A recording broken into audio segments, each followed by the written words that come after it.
However, the bill they are now planning to send back to my desk is much different than anticipated. It really is a disgrace. We also have in the legislation direct payments. I would like them to be bigger, but they are significant. This man's running for the United States Senate, and all he cares about right now is his reputation. God love you, man. You're a one-vote opponent. I'm not like God!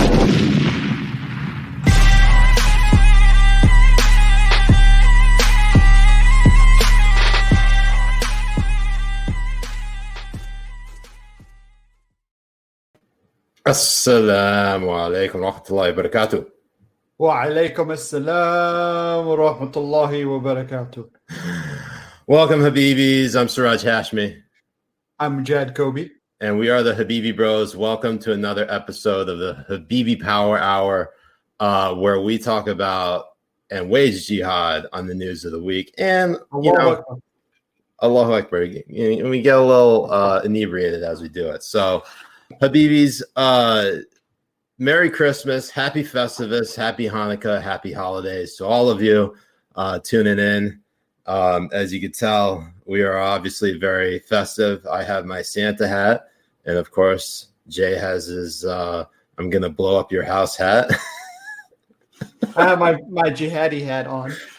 Your jihadi hat. So, how you doing? How you doing this week, Habibi? Not too bad. I mean, things got hectic before Christmas got in, of course, as it is with everybody. But I think I did pretty good.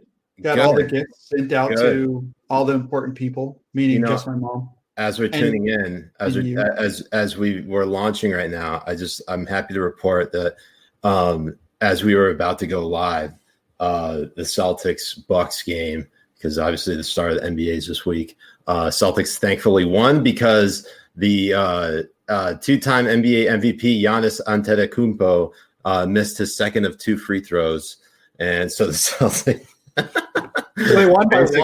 Basically, we could go on the show and I could be relaxed. Allahu Akbar. Essentially 100%. Essentially 100%. MashaAllah. All right. Oh man. So before we get into all the festivities of getting into how you say the news of the week, obviously want to talk a little bit about what we're grateful for, and obviously air some grievances of what pisses us off the most. So Jay, in the spirit of Christmas, what are you most grateful for? I am most grateful for besides ass. God damn it. I was just gonna be like bidets and the fact that more and more people are into ass hygiene. Because I think that's very important. And I don't know if you guys know this, but there's actually an article out. I'll just retweet it later and you guys can read it. But it basically science is on my side when it comes to ass eating. Especially when you're eating ass. Jay, that is not ass eating. That is poop eating. God damn it. Jay, that is. I didn't read the full. I didn't read the full thing. Okay, that is eating the poo of healthy people. Okay, that's not. I'm not advocating for you guys to eat the poop of who you think is healthy or not. I mean, unless it's Olivia Munoz. I mean, if she's listening to Olivia, what did you call her? Isn't it Olivia Munoz? It's Olivia Munn.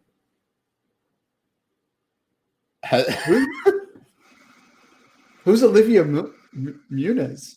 I think you're confusing Devin Nunes with Olivia Munn, which, I guess is pretty easy to do. I mean, the two practically they look one and the same. It could happen. I mean, and also I'm very thankful for bourbon. Yes, that's something to be very thankful for. I'm thankful for our loyal Habibis who tune in every Wednesday night to watch us talk shit. There you go. And simply, essentially 100% goof off, and you guys keep coming back. So thanks to you, Habibis, and thanks for supporting us. We really appreciate that. I mean, this has been a wild year. Everyone is like, oh, it's an unprecedented year. Like, yeah, every year is fucking unprecedented.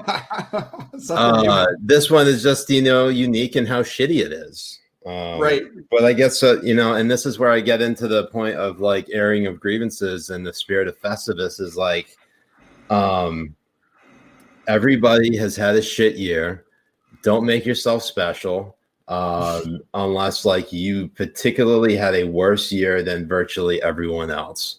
And I bring that up because there was actually, and I don't have this right off the top of my feed, but there was a particular journalist, I want to say a local news reporter, who posted about how it was like an open letter to journalists. And this will be my airing of grievances. I'm going to read it out to you, Habibis, and I'll throw it up on the screen. Just give me a moment. Oh my God. Do a dramatic reading of dramatic reading. Okay. All right. Yes. Give me 1 second. All right. All right, go for it. All right, here we go. This is from Julia Wolf, and she is a news director over at WHAS 11 News, where I don't know where the fuck that is. Oh, I guess in Kentucky and Indiana. Okay, so she says, an open letter to journalists at the end of the toughest year of our careers. Dear 2020 journalist, you are stronger than you know. If I had told you in January you'd produce from home, track from your closet, master Zoom, and anchor from your living room this year, you would have laughed and then cried. But here you are, focusing on facts, seeking truth, sharing stories, wearing your masks, bathed in hand sanitizer, doing your job, a job that some people hate you for doing. They were loud in 2020, but you were strong. You were strong enough to battle the isolation, the fear, the unknown, strong enough to ask tough, soul-searching questions, not just in our interviews, but in our newsrooms, strong enough to ask for help because we all needed it in 2020. If you're a journalist at the end of 2020, you are strong. Stay strong because what you do matters. 2020 proved that. Thank you. And Merry Christmas. You've earned it. Piss off. What garbage. What complete fucking garbage.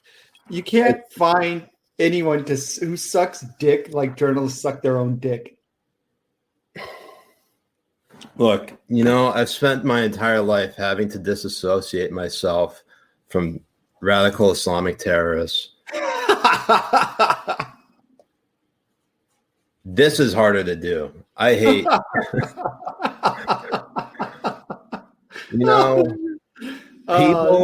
people can tell, when, you're not a radical, but it's very hard to tell them that you don't suck your own dick like a lot of journalists do these days. So, right.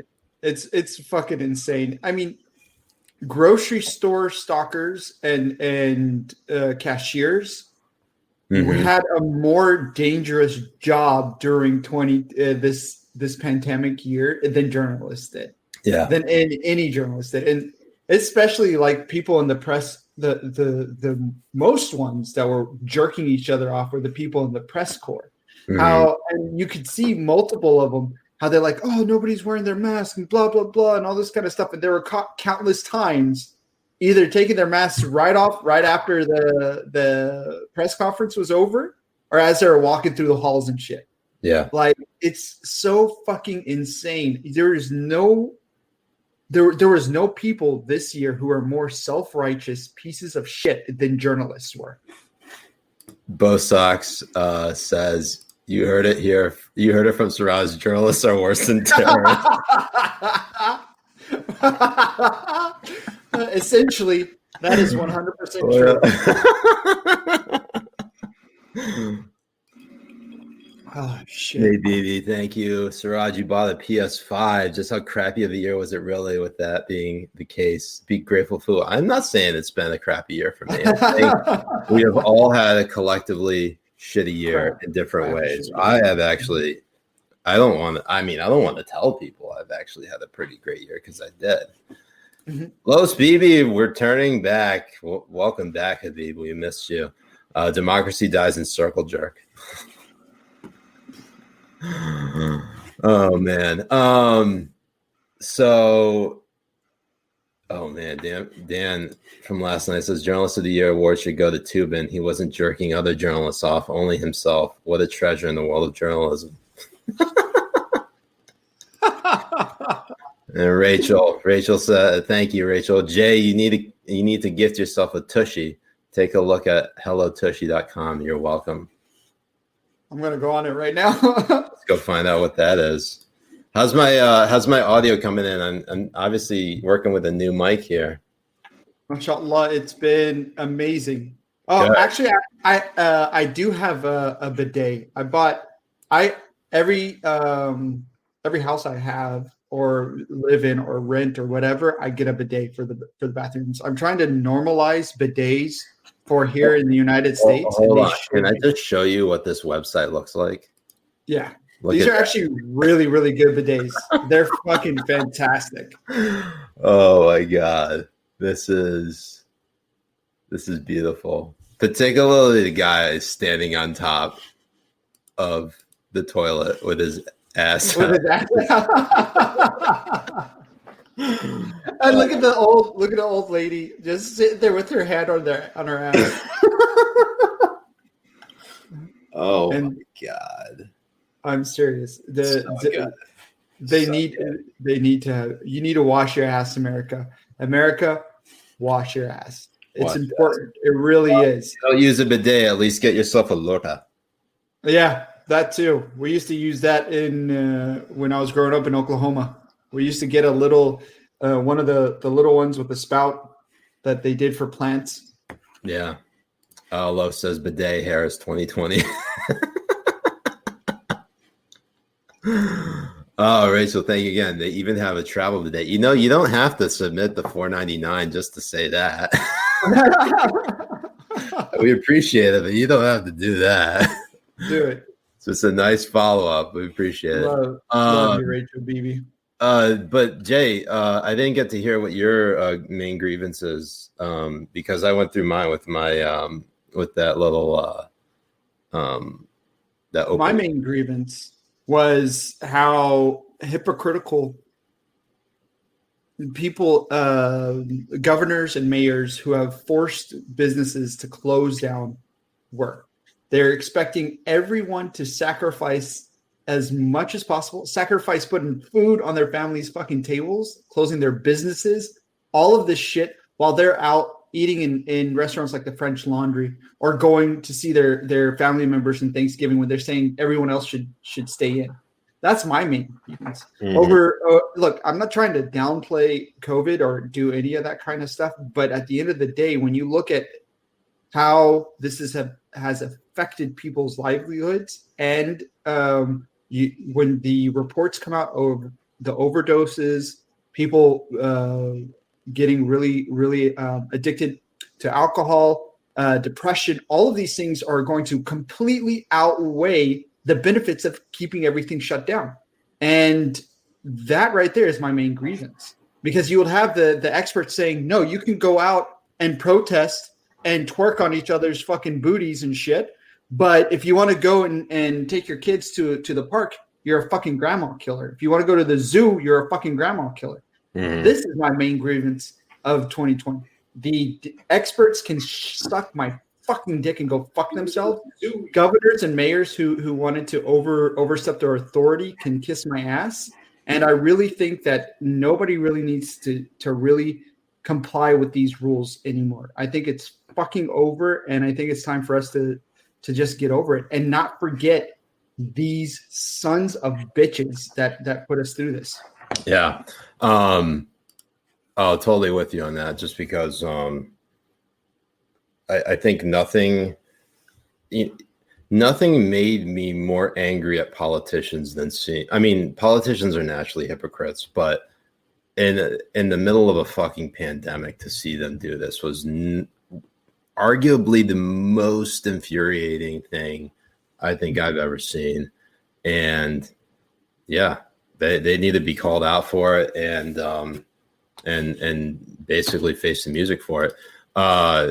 Thank you, Los, for just sending us $5 with no comment. I'm going to take off the hat because my head is burning up right now. I'll put that on a little later. Oh, no man. worries. I try to keep it as cold in here as possible because this keeps my bald head warm. Alhamdulillah. Alhamdulillah. Oh, wow. He sent us $5 more saying, with a comment saying, I'd rather, this is Los again, saying, I'd rather politicians be hypocrites like they always are than goddamn Dr. Burks ignoring her own rules. Well, the thing is, Burks is a bureaucrat, so she doesn't really have as much stake in the game politically. She just is trying to keep her job, which I guess is much like politicians trying to keep their job, except I guess they're trying to gain more power. Meanwhile, I think bureaucrats are trying to. I don't actually, you know what?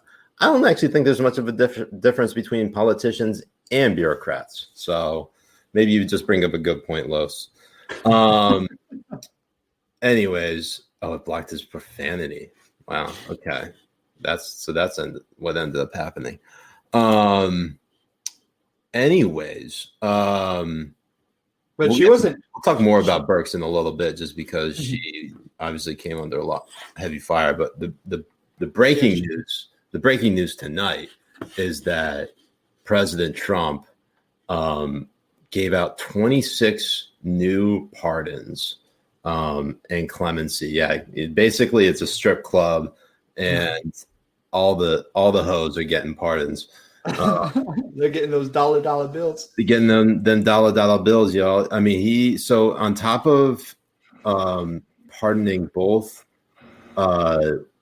Duncan Hunter and his wife Margaret Hunter. Obviously, Duncan Hunter is one of the California congressmen who pleaded guilty to charges of misusing campaign funds for personal expenses, and then basically threw his wife under the bus. Right. And then you had former Blackwater guards being pardoned, and basically it was these are guards who were sentenced to life in prison for their. One of them was sentenced to life in prison for his role in the killing of 17 Iraqi civilians in 2007. I don't know if you remember that, but that was a fucking horrible massacre. And even I think an 8-year-old Iraqi boy, or a 7 or 8-year-old Iraqi boy was shot and killed. Yeah, and just the immense brutality, just the worst pieces of garbage and scum you can imagine. And then tonight, President Trump announced that I don't know if he announced, but it was reported that he is granting clemency to the father of his son-in-law, Jared Kushner. Charles Kushner is Jared's father, who, just for those who aren't familiar with him, he was convicted in 2004 on 18 counts of illegal campaign contributions, tax evasion, and witness tampering. He actually pleaded guilty to these. He reached the plea agreement with then U.S. Attorney Chris Christie, who then went on to become New Jersey governor. And the witness tampering charge or conviction is the craziest one of all, because that arose from Charles Kushner's act of retaliation against William Shoulder, who is his sister Esther's husband. So it's his brother-in-law. Okay. Right. And William, Charles's brother-in-law, was cooperating with federal investigators, and Kushner hired a prostitute he knew to seduce his brother-in-law, arranged to record an encounter between the two, and then had the tape sent to his sister. Fucking insane. Fucking insane. It's straight out of a fucking novella or some shit. Yeah, that story is so mind-boggling. Yeah. What kind of person does that? I mean, fuck. I have no idea. And it's also the reason why Chris Christie was in 2016 removed from the Trump transition team by Jared Kushner, because of that ongoing Kushner-Christie feud.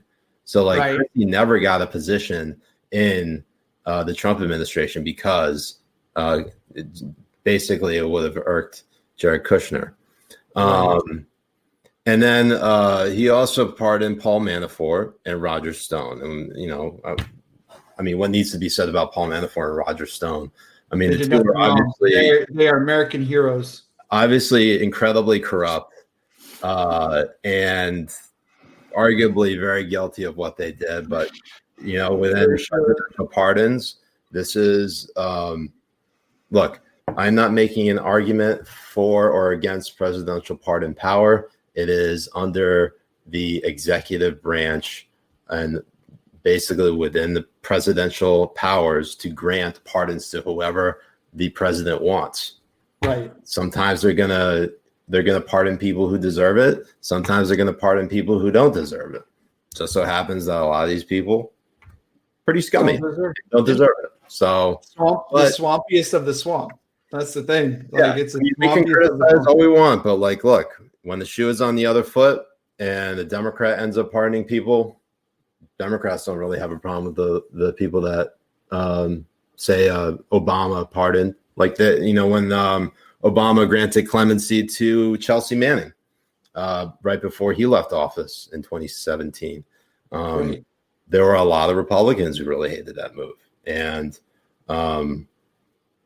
there were a lot of issues with what then Bradley Manning, now Chelsea Manning, did as I'm trying to recall if Manning was actually in the Marines. Maybe one of the Habibis can tell me. But basically, I believe, what am I saying? Oh, U.S. Army. And just to refresh my memory, she was charged in, I guess it was 2011. Was it 2011? I think it was 2011. 2010. It was confined in 2010 to 2017. And her sentence was commuted. And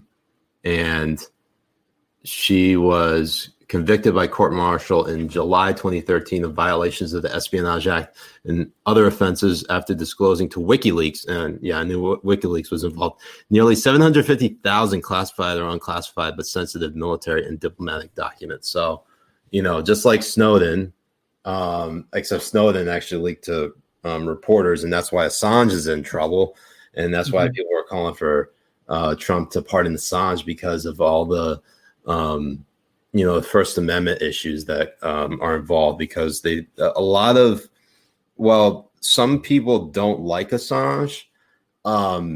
His position in, say, putting out like very sensitive documents to basically highlight or at least bring to light actions by the federal government, while important and dangerous.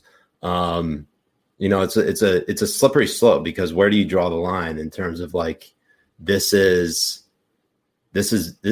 all in all could hurt our national security, but it is important to know what our federal government is doing. Right. And especially the way they were doing it under Snowden, I think it was very important to actually see that come into light.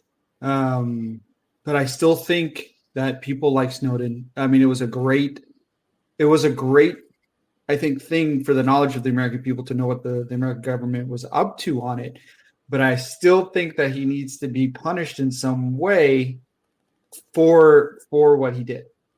You know what I mean? Now, being labeled as a traitor or anything like that, I don't think that's deserving of it. But there should be some kind of repercussions for it, for sure. And the same thing with Assange as well. But I mean, I don't see him like needing his head being, torn off or anything like that. But yeah, look, get him out of here. Let me see here. I'm seeing a few comments here.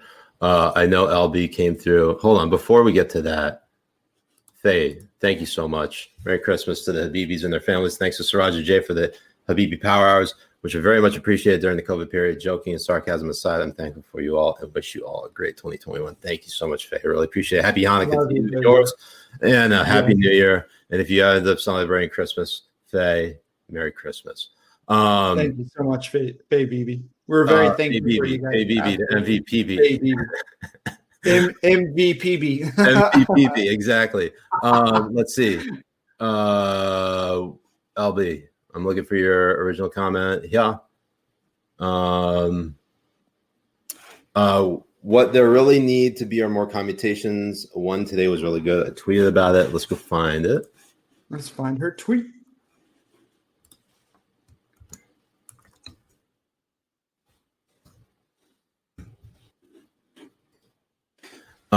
So let's see what else. God damn it, this bourbon's really good. Is it?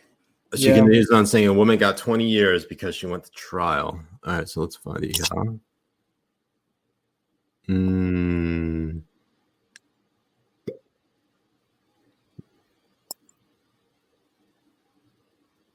Was it Daniela Gozes Wagner?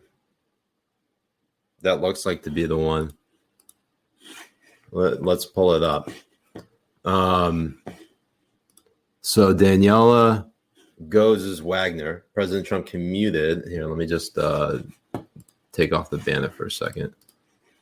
Daniela Gozes Wagner, President Trump commuted the sentence and restitution order imposed upon her. Numerous former law enforcement officials, including all of these U.S. attorneys, among others, supported the commutation, arguing that she received a disproportionate sentence. The Aleph Institute also supported her commutation.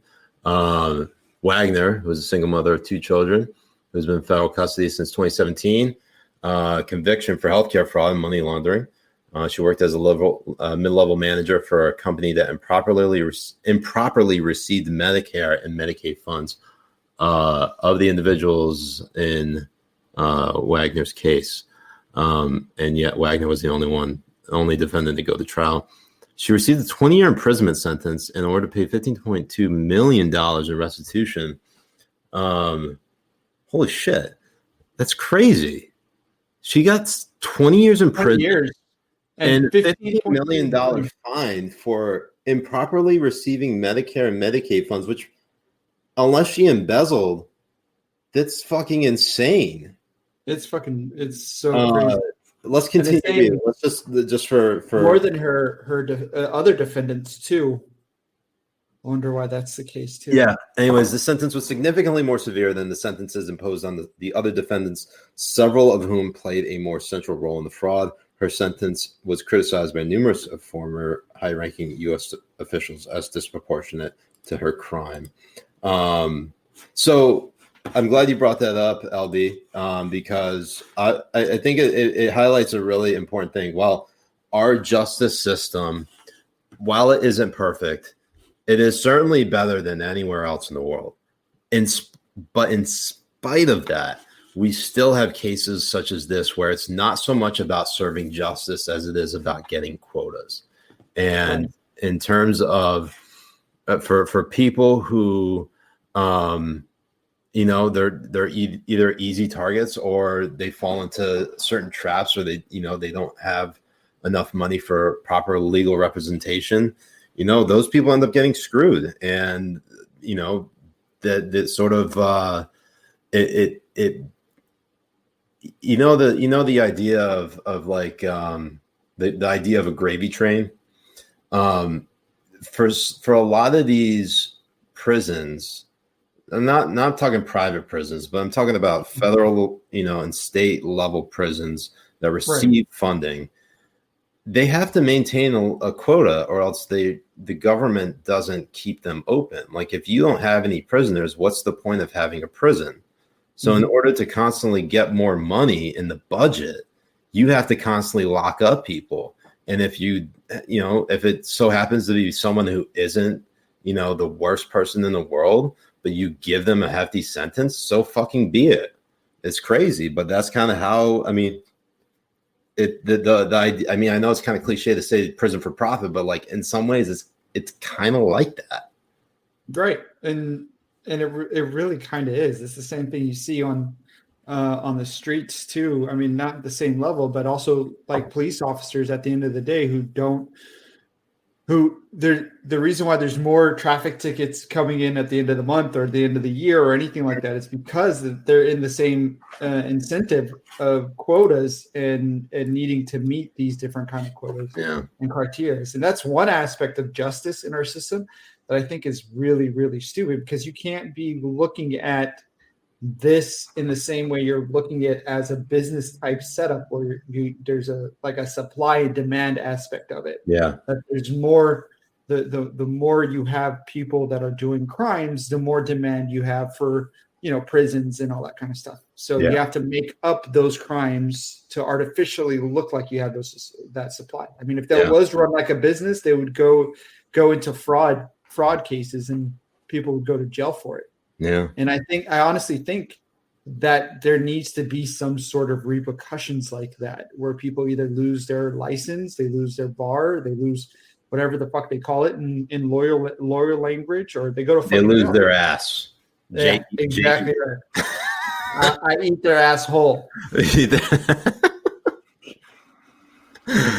Oh man, so we're so far behind. I like jam-packed so much stuff into this episode that we probably won't get to all of it, but we're gonna try to do our best.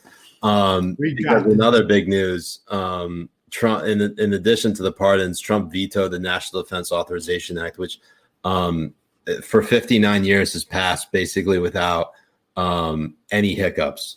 If it were 10 more years, that would be super nice. But Trump vetoed it. It looks like Congress will come back into session after the Christmas holiday to override that veto. So it looks like it'll live to reach its 69-year nice streak. Nice. But the basic premise, obviously, behind it, even though it received bipartisan support, I mean, the National Defense Authorization Act is it's a defense bill, and there are a couple of provisions in it that Trump really took exception to. One is that it was going to rename military bases named after Confederate generals and soldiers. And then secondly, and this is just because Trump's not a policy wonk. He's just not. He wanted a repeal of Section 230 of the Communications Decency Act to be repealed. And that is the too long didn't read version of Section 230 is basically that would basically strip away protections that a lot of these social media giants have in order in which they police content and police their websites. So and it shields Section 230 essentially 100% shields companies from liability for what is posted on their websites by them or third parties. That's basically what it is. Well, it's because their defense is that they're not publishers, right?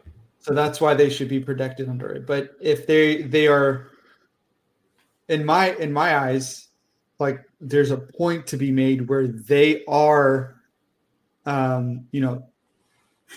policing what goes on their websites and what doesn't go on their websites. So they're basically editing out what it is that they want and don't want on there. So they're kind of acting like publishers to an extent. Like for example, what they did with the New York Post story on Hunter Biden when it first came out. Why is it that we're going to be able to allow something like that happen, but they're totally okay with the Russia collusion narrative going on for as long as it did, when a lot of that was bunk, especially when it had to do with the Steele dossier. You know what I mean? Yeah, no, it's just the different standards based on who's putting out what. And I mean, Jay, you know better than most people, sort of the pain of dealing with websites like Twitter, given how many times you've been banned by them. Right. I mean, how many times have you been banned by calling Brian Stelter a little bitch clown? Him specifically, I think I've been banned 3 or 4 times. Yeah. So I respect your right to call him a little bitch clown, and you shouldn't be banned for that. Right. No, I should not. It is what it is. Wow. Jim Loke up in the house. Welcome. Hey, thank you Jim so much. BB. My first Habibi Power Hour. Please clap. You know, Jim, I gotta say, it's probably let's clap. Clap for Jim. Jim BB. Thank you, Jim. Jim is, for those who aren't familiar, he is an anchor on Fox 5 DC. Good friend, good Habibi. Yes. A year ago, he came over for Christmas, and now there's a pandemic, and the motherfucker still hasn't called me about coming over. So open invite.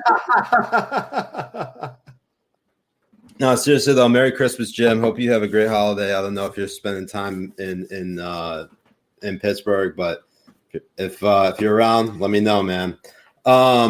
Anyway, do some segments on his. Yeah. I've done segments on his Final Five show. I think the first time I got introduced to Jim, I think I did like one of his evening, like 6 o'clock shows. I can't. That must have been like in 2017, but yeah, good guy, and he got me a dope shirt, which I still have yet to wear, but I was gonna wear it. No. The thing is, and this is it's a very like niche joke shirt.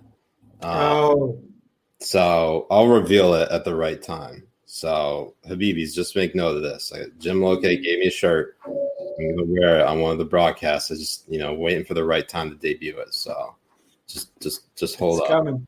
It's coming. Anyways, while Trump vetoed the National Defense Authorization Act, he was threatening to veto the COVID relief bill, and the reason for that is because the checks are too small. $600. He's pushing for $2,000. And what's interesting about this is that on top of basically, like, this is the interesting thing about Trump, because he's not obviously a hardcore conservative. He is very much a populist. That's exactly what it is. Be reminded of that. Is that he, what's the best way of saying it?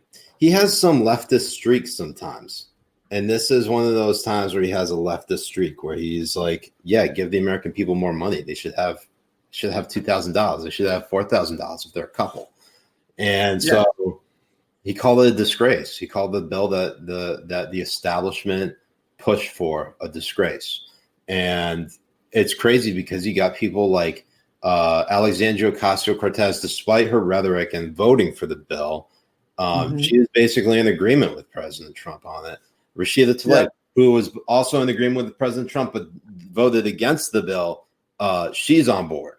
And it's just it's interesting. You have like it's just sort of a reminder that this horseshoe theory of like the far left and the far right coming together to agree on something that actually most Americans are probably in support of anyways. I mean, who's going to say no for money, especially when there's more money?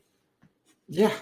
And especially when they fucking need it as much as they do. Yeah. I mean, to be fair, there's a lot of good in the bill. There is, especially when it comes to small businesses and it comes to being able to fund other businesses for the long run. Because at the end of the day, it's more important that you have a job than it is that you have, an extra $600 to buy a PS5. Right. You know what I mean? Like that's the give and take. But if you could get a PS5, of course. Right, of course. Yeah. These motherfucking scalpers. Now you do need the $200. Yeah, you need at least. You need actually go get it. No, you need the $2,000 just to get yourself a PS5 from one of these scalpers. Exactly right. Pieces of shit. JC, thank you, JC. Thanks for indoctrinating me into being a militant for Sharia, of course, and thank you for telling us that. Thoughts on the Nasur Square Blackwater pardons? We did highlight that. I think you joined us after we talked about the pardons, but fucking terrible. Really, very terrible. Wholeheartedly disagree with those pardons. Those people should be rotting in prison. I'm very much against the death penalty, but like there's certain pieces of shit who probably deserve it. They may deserve it, but like, look, I'm a big believer in Allah. And I'm a big believer in that the truth will be revealed in the end, and those who have done wrong would, reap what they sow. That's why I say, instead of deleting your porn, your browser history, go to Mecca. Embrace Allah subhanahu wa ta'ala. No, but to go back to the COVID relief bill, I think there's a huge disconnect between people in Congress and the real world people. Oh, 100%. Essentially, we have had people close their business doors and all this kind of stuff for months. Now, even if they're able to go get a loan, or if they're able to go and get these type of things, they need relief now. Mm-hmm. They need something now to be able to go put food on the table of their kids that they haven't been able to do before. And $600 isn't going to do jack shit. It's not like if they put more money in the PPP and all this kind of stuff, that businesses can go and get this loan and keep their businesses run. But even if they go get the loan and keep the businesses run, where are they going to get the money to actually get the food that they need to put on the tables or pay the bills in the houses? Because the loan is to pay the people that work for them, to pay the bills on the business, to be able to do that kind of stuff. But it's not going to do anything for what they need for at home, and what they need right now for their kids, what they need right now for their families. And I think we should have been seeing that if we had a shutdown, if everything had to be closed, you needed to get at least, at the very minimal, $600 to $700 a week from the government for these 9 months. That's what should have happened. There's no ifs and buts or anything about it. They went on fucking breaks. They went home. They went on holidays. They did all this kind of stuff while we were still paying them. Yeah. These 9 months that you had to close your fucking your businesses down, they're making $130,000 each one of them. Like, it makes zero sense. These are the people that serve us, not the other way around. We're not here to serve them money. We're not here to do any of this. If this doesn't fucking heat you up to do another fucking like Boston Tea Party type fucking revolution, I don't know what to tell you guys. Yeah. We need to vote all these fucking people out.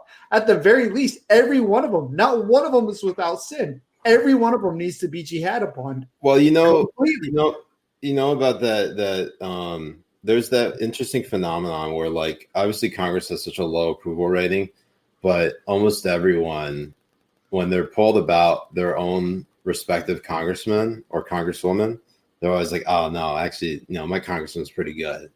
And it's like that almost in every district. Is it like Congress as a body fucking sucks, but like when you look at each individual person, and you poll say a certain individual in a certain congressional district, they're always like, "Nah, but I like my congressional representative.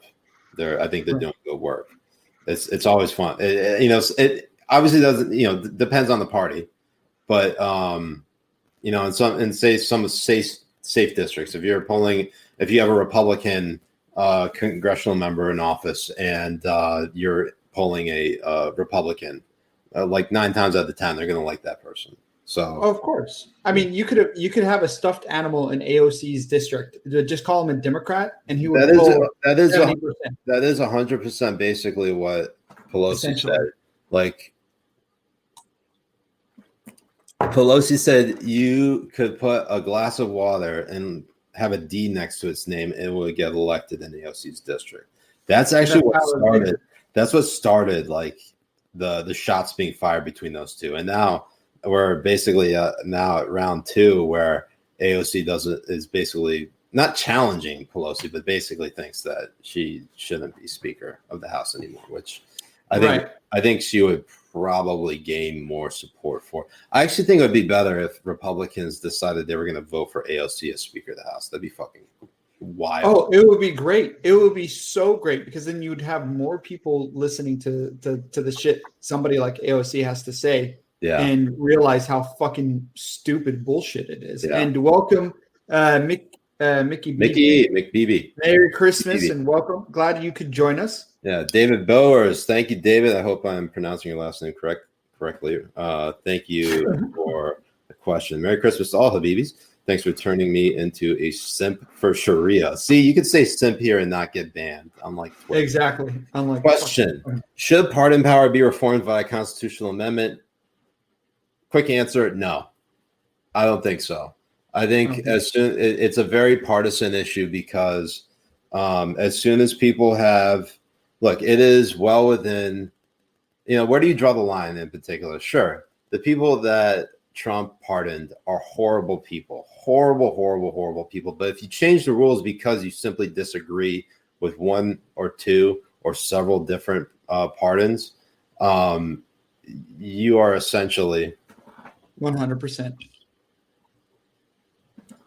undermining the power of the presidency. And while the president does have a lot of power, and the power is only increasing, I think one of those things about pardons should be left untouched, unless, of course, like, I don't know, if Trump were to really, it would take a lot. I think, honestly, this is something that shouldn't, unless, like, I feel like when it comes to pardon power, as I said before, it's very partisan, but, Biden's going to have a chance to pardon people as well.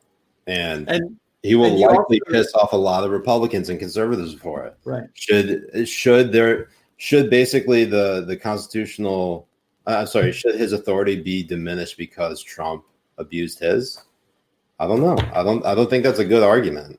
It isn't. You should rely on presidents to do the right thing. And in a lot of cases they don't, but that doesn't mean you should. I think relinquishing that power or reducing that power creates an assumption that the president will always try to do the wrong thing. Right? Like, do you kind of catch my drift on that, Jay? No, I do. And I agree with you on that point. The other point also I agree, I want to say is that, and I think one of the Habibis said it too, is like sometimes for every 10 of these dipshits that get pardoned, you get the ones who get pardoned or commuted, like the person you just brought up as well, that, sometimes they don't deserve the harsh judgment that was put upon them. And I mean, even every one of them is very, very partisan, from what's his name, Manning getting Chelsea Manning, and also Bill Clinton pardoning a cop killer.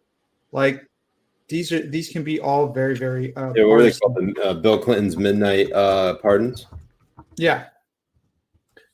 And right, I mean, there could be something to say like you can't pardon things if they meet this criteria or something like that. But I mean, at the end of the day, he has the full pardoning power, and I don't think Congress and I don't think anyone would ever. I mean, they're gonna hit and pout and say all this kind of shit, but not one of them is going to do anything about it. Yeah. 0 of them are going to do Bill Clinton pardoned 450 people on his basically almost a third of them on his last day of office. So a third of 450 people. And who did he? I'm trying to see the main controversies that. Let's see.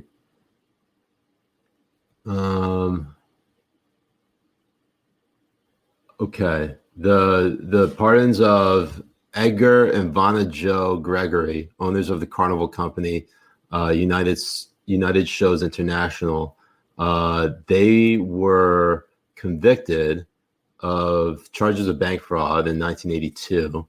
And though the couple had already been released from prison, the prior conviction prevented them from doing business in certain American states. And they were acquaintances of Tony Rodham, who is the youngest brother of Hillary Clinton, and had lobbied Clinton on their behalf. So you could see the sort of like swampiness, the incestuous sort of relationship of people pardoning others.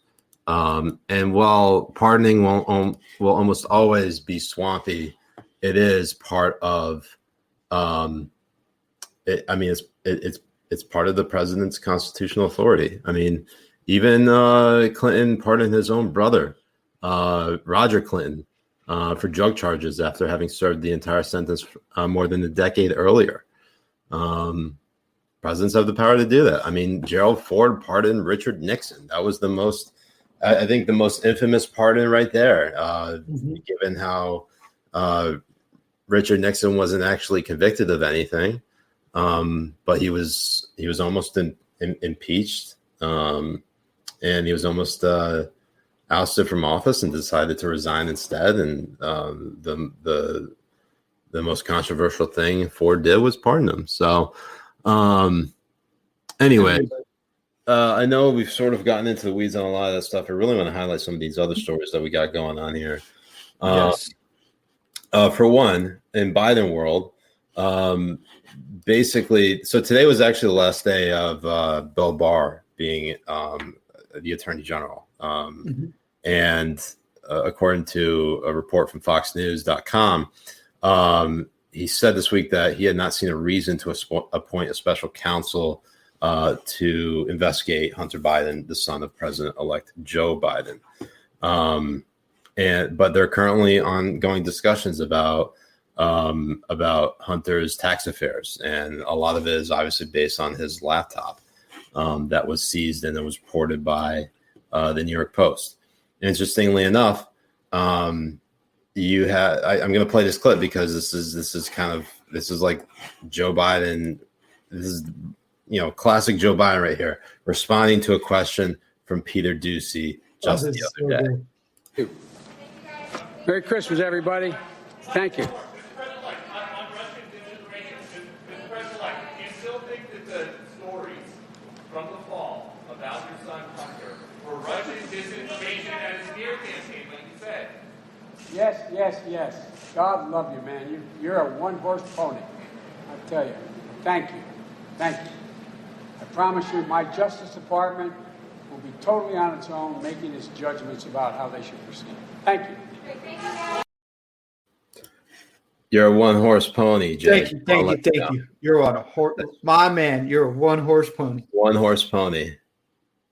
That I feel like he channeled you in that instance and calling Peter the reporter a one-horse pony, because you would be the only person I know that would fuck up that saying other than the president-elect. Well, I would fuck up his fucking name. That's what I would do. You would say, you get me up there. I would say Peter Dookie.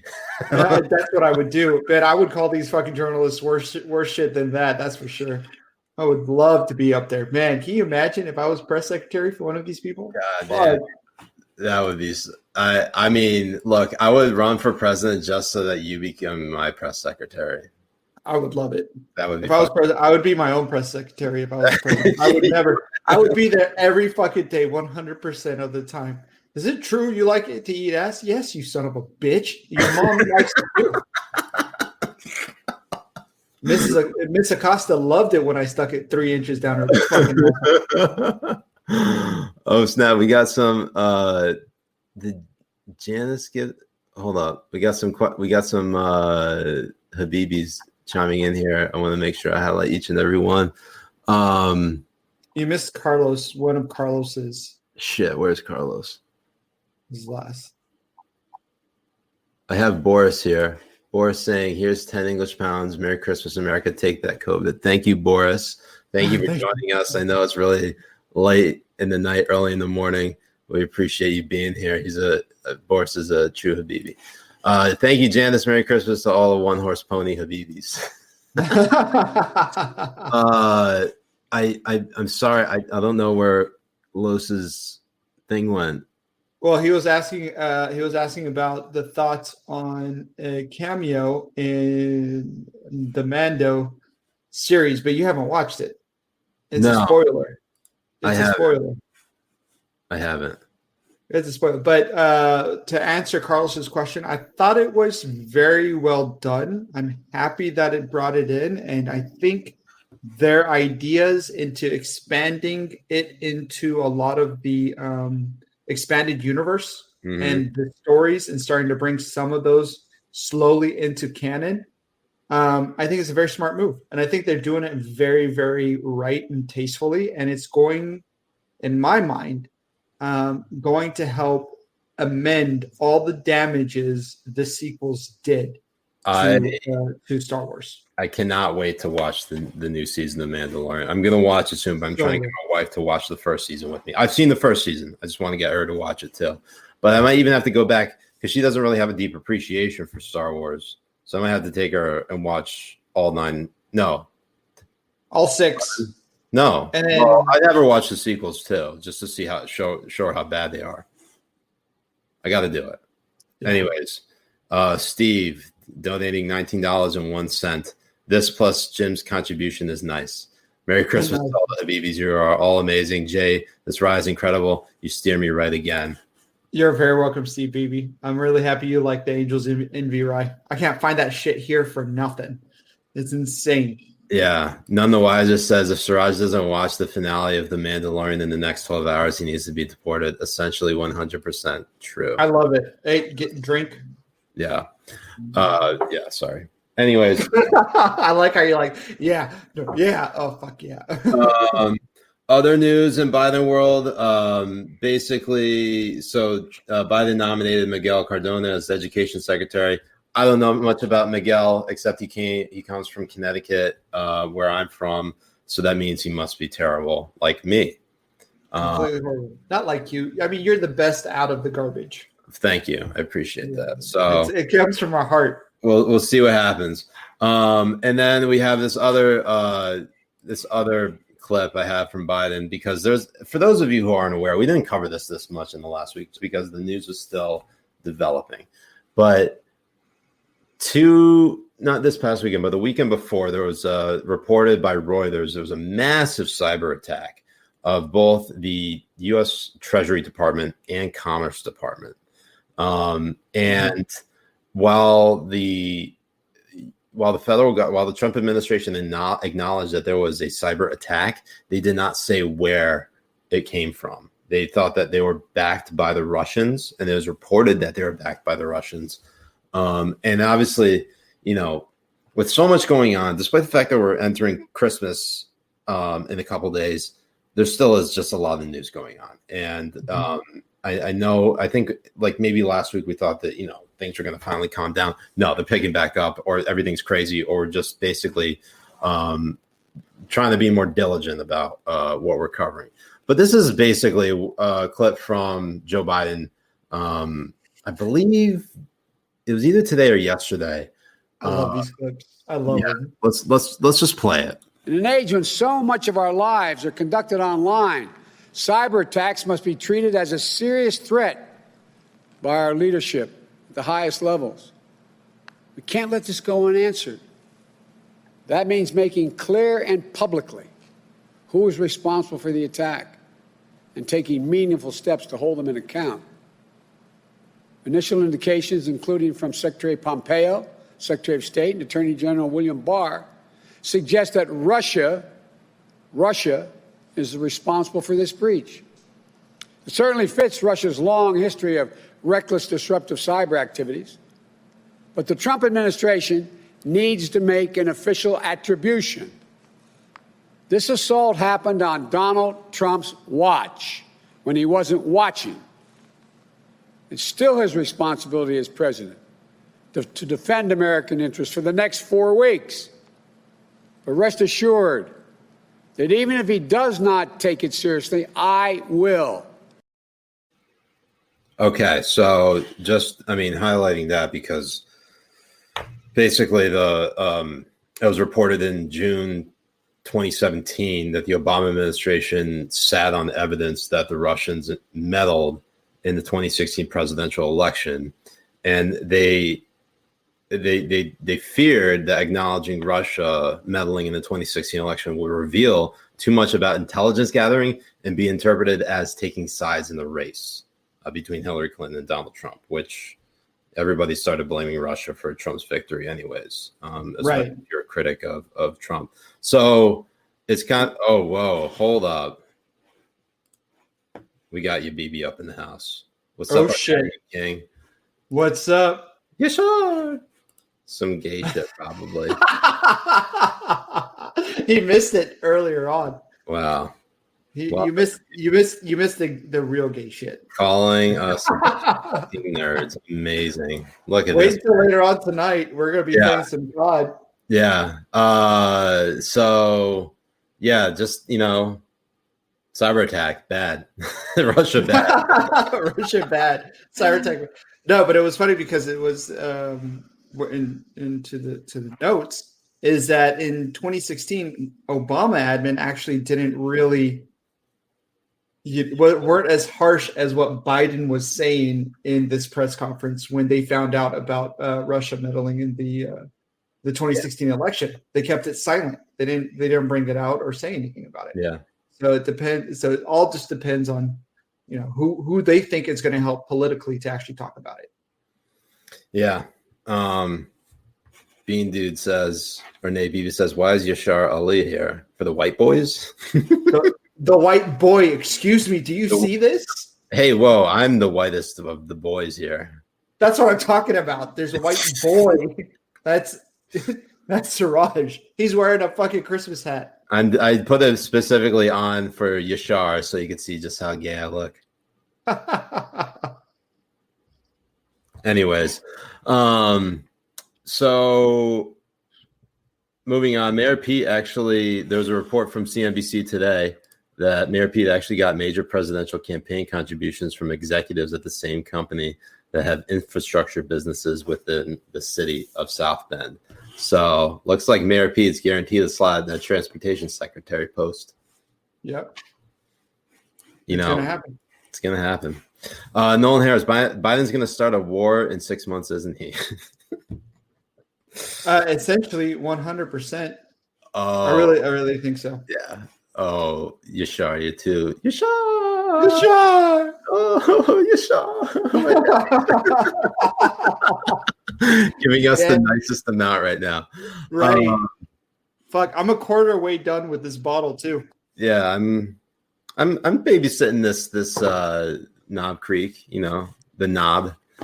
Thank you, pretty well. Anyways, a couple of other stories, and then I'm gonna get the urn. So Andrew Yang, a 2020 Democratic presidential candidate, filed paperwork to run for mayor of New York City, which is actually a fucking great development because number one, he's obviously favored in early polls, but secondly, look, high expectations because I really like Andrew Yang. He's one of the very few politicians I actually think gets it. I think it's obviously it would be very good for the city to get somebody who's actually like not a piece of shit like de Blasio or Bloomberg. Right. And while obviously Giuliani has turned out to be, fucking insane, Giuliani as well. So the only thing I worry about with Yang is like you worry about this with almost every single person who sort of gets into politics. You start off liking them, and then as they accumulate power, they basically lose they lose their direction, and they sort of lose who they are. They're not themselves anymore. And my fear for Andrew Yang is that, the more he's going to be around, the greater the likelihood that he is going to unfortunately turn into a piece of shit. So that is, because every politician is obviously not above criticism, and Andrew Yang certainly isn't. I put him on the list last week for his one of his tweets about the vaccine. But that being said, look, I welcome his run for mayor. Hopefully, New York doesn't remain as horrific as it's been under de Blasio and Bloomberg. But we'll see. I mean, they definitely deserve someone much better than de Blasio. And honestly, I think like every city should just elect a dog as their mayor because they are far and away better than every human being who's ever been mayor. 100%. Essentially, drink to that. A couple other stories. Alex Padilla, he was appointed as Kamala Harris's replacement as U.S. Senator from California. Funny story about this one is that, and Jay, you live in California, so you probably see this a little bit more than I do, is the fact that people are really pissed. So first of all, Padilla will be the first Latino senator to represent the state of California. Here's the bad thing. Now, African American and women's groups are now mad that Kamala Harris's seat is being replaced by a man and someone who is not an African American woman. Because now the U.S. Senate doesn't have any black women. They do have women of color. They have Latino women or Latina women. I was going to say Latinx. No women. Latinx. Yes. And they have Asian American women, i.e. Mazie Hirono, who is by far the greatest senator who's ever lived. And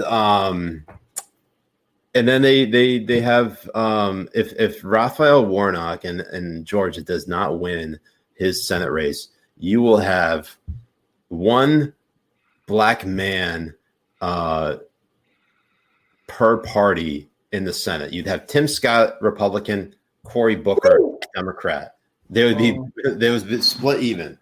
Cory Booker is like the whitest black man ever. Yeah. That's what Cory Booker is. And but everybody's clamoring for the urn.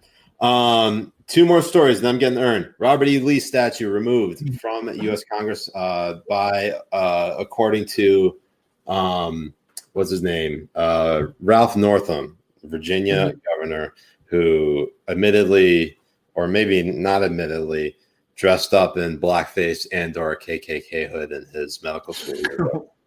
One or the other. We still don't know which one yet. Yeah, we don't know that one. And then it gets people to being like, you started seeing a bunch of Robert E. Lee simps coming out of the woodwork. Like, no, it's 2020. There are tons of simps. You don't need to be simping for somebody who literally led a rebellion against the United States. He's a traitor. He's a traitor. Doesn't matter anything, the reasoning behind it, all that kind of stuff. At the end of the day, he's a traitor. Put him in a museum. That's great. You can talk about how he was such a genius general and all that kind of stuff, but you don't have to over fantasize the guy. Yeah. At all. I mean, it's not like he was a religious scholar of some sort. Look, no man is all good and all bad at the same time. I'm sure there's some things when after the Civil War where Robert E. Lee tried to basically get the Southern states to abide by the Northern states' victory demands. But again, he did fight for the preservation of slavery. So that's a huge ding against him. So, and then finally, a pretty big ding against him. And before we get to the main story that I think a lot of people have been talking about, as at least in the last 24 hours, I'm going to get earned before we talk about that. But before we do, Deborah Birx, who has been part of the coronavirus task force, Dr. Deborah Birx, I should say, because if I don't call her doctor, I'm basically a misogynist. Yes, you are. And to be fair, she's an actual fucking doctor compared to Joe Biden. Joe Biden, yeah. She actually has a medical degree. She has It's like Joe Biden's whatever, but yeah. In any event, she plans to retire because she received a ton of backlash for basically breaking her own COVID protocols, I should say. She's not a governor, but she works part of the coronavirus task force. And she admitted to Newsy this week that she's going to retire after all this because basically of all the shit that she got. And, look, she's a bureaucrat. She advised the president of the United States on a bunch of different things with respect to COVID protocols. Right. Whether she was successful in getting the president to adopt any of her suggestions is one thing. She obviously went on TV advocating for a particular way for people to. She was representing the federal government, the U.S. federal government, and the response the government had for coronavirus. And look, if she is she is arguably one of the few people, aside from Dr. Anthony Fauci, who have been advocating for, increased lockdowns, mask wearing, the social distancing. And then she basically went on a Thanksgiving trip.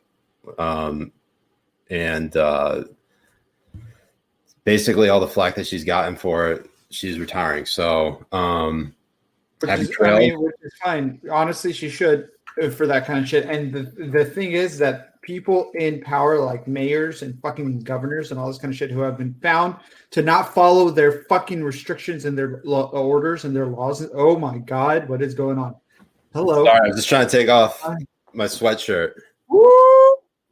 Wasn't trying to show too much nip. Damn. It's a little hot right now. God damn, I couldn't help it. I lost my train of thought. Fuck, what was going on? No, but I'm saying they need to follow her suit and fucking resign. That's what they need to do.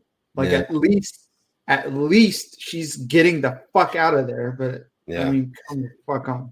Anthony, at the suggestion that Anthony sent for Earn, you peasants, because he actually paid, I'm gonna go get Earn. So I'll be right back. You go ahead and answer some questions. Go for it. I'll answer some questions. I will not be taking my shirt off. I know a lot of you guys want me to take my shirt off right now, but that's not going to happen. LB, you can check your DMs.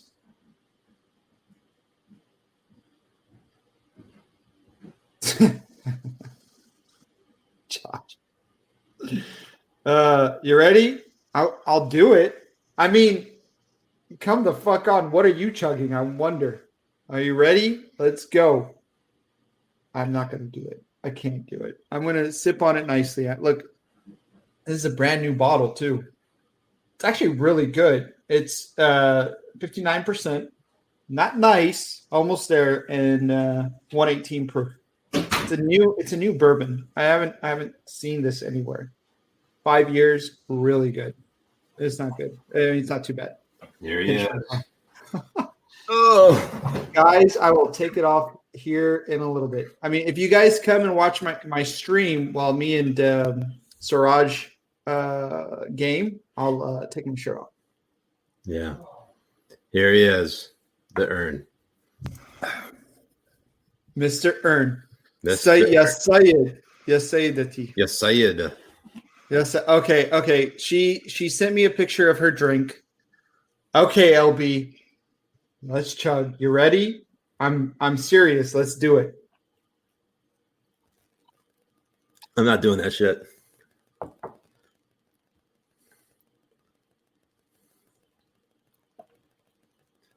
That was a mistake.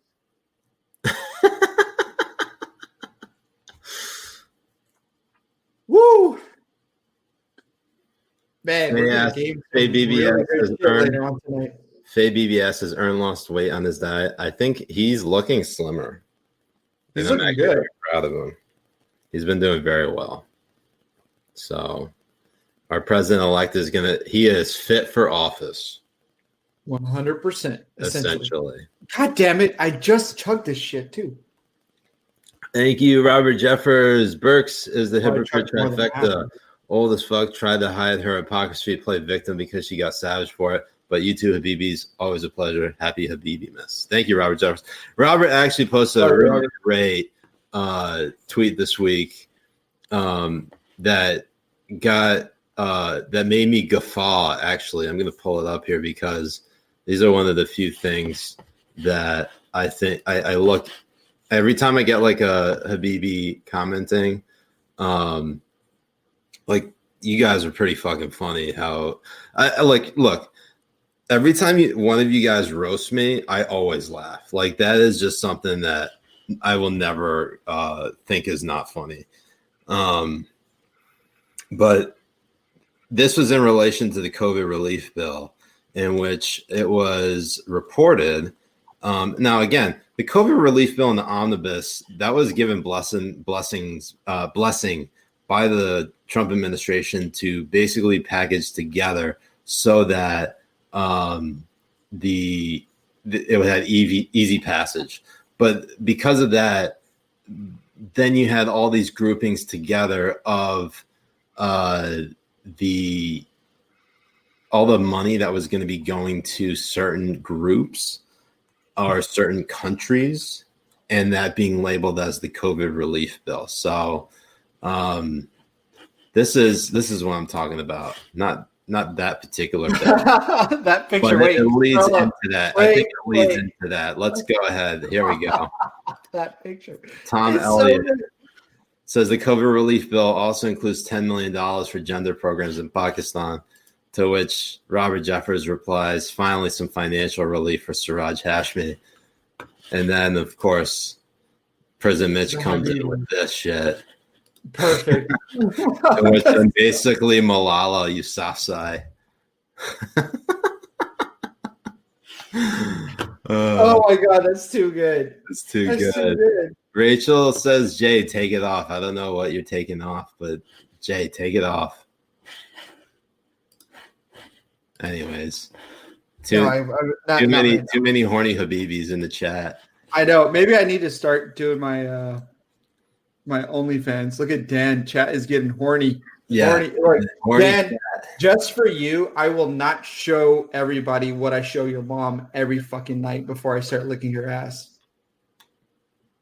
That sounds very horny. Sorry. Anyways, this is what I really wanted to talk about because where did that story go? Fuck. I hope somebody screen capped you taking your shirt off though. I'm sure it'll be there. We got to see it happen. Yeah. So I don't know why I'm not seeing that, but the Georgia Senate candidate Raphael Warnock, there was some footage that was not posted, but it was the police body cam footage, and I actually have it for you right here, which I'll play. It basically came up on Tucker last night. This is Raphael Warnock's ex-wife, Oyele Ndoye. I hope I pronounced that correctly. If I don't, I'm sorry. But Nyaye Ndoye. Oyele. Fuck.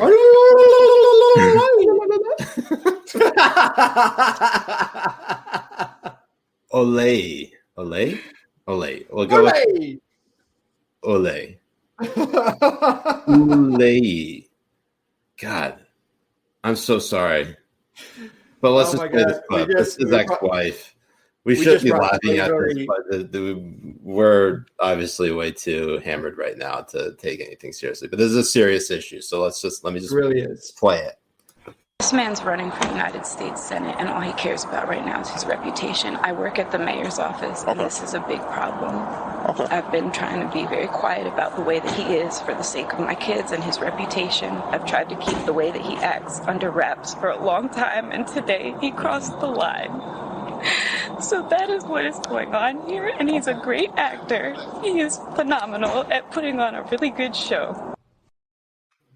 So this is all in relation to a March 2020 domestic dispute between Ndoye and Raphael Warnock, they actually separated in November of 2019. They had their formal divorce this year, and obviously the police report is that Warnock, or at least Ndoye, told the police that Warnock deliberately ran over her foot with his car. And basically, I mean, what you saw right there is police body cam footage. She was taken to the hospital. She didn't have any broken bones in her foot. She was able to wiggle her toes. But again, serious injury like that or an allegation like that does not always necessitate having broken bones in her foot. Right. It doesn't. I mean,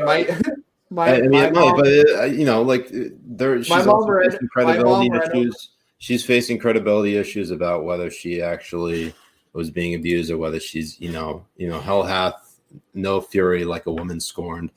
It's a messy situation. And I'm actually very surprised that this Oppo research did not drop before the November 3rd race. Right. It dropped 2 weeks before the runoff. So my thinking is, did people always think that there was going to be runoff, or, were they just sitting on this with the, on the off chance that they were going to get more attention on the Georgia Senate race, and this was going to be like a good oppo dump? I mean, it is a great one. But who else is running it? Who's running that? I mean, that was I mean, I'm reading a story right now from New York Post. I'm sure the Examiner's reported on it. I mean, this has now become a New York Times, thing where, like, Washington Post, fucking CNN, MSNBC. I know the Atlanta Journal-Constitution, AJC, which originally reported it. I don't think they put out the tape, but they originally reported on it. And AJC, I think by most standards, is pretty liberal. So to their credit, they at least reported on it.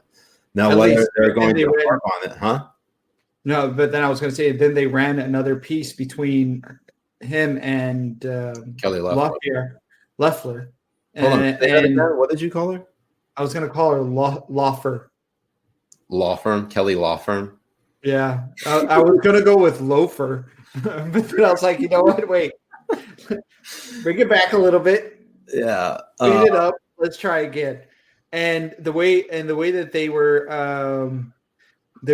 saying, like, oh, but he's at least like, despite all the attacks on him, he's unscored, like he's some fucking victim. It's amazing watching these journalists play politicians like a victim, because they're supposed to be holding these fucks, accountable for shit.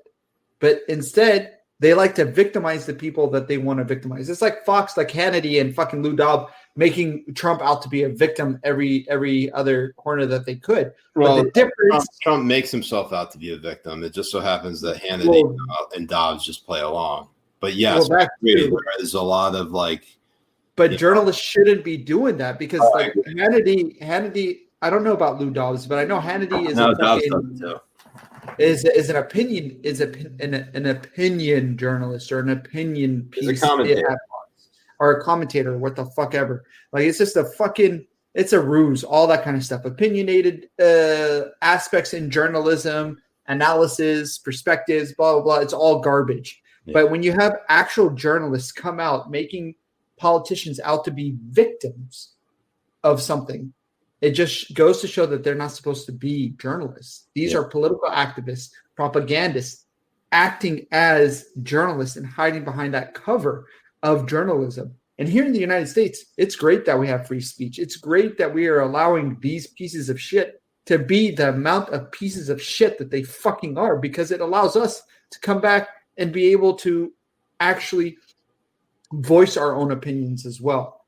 on Trump, or on Obama, or on Biden, or whatever. But this fucking cover that journalists have put over themselves as being these gatekeepers of truth and all this kind of stuff is fucking garbage, especially because you can see what they did with Kavanaugh and train rape gangs. They ran that shit 24/7 like it's fucking true. But now when it comes to Warnock and a Democrat, we have to say, oh, but she has credibility issues. Yeah. Are you telling me that the people that accused Kavanaugh didn't have credibility issues? They didn't know the date, didn't know who was where, they didn't even know if it was at a party.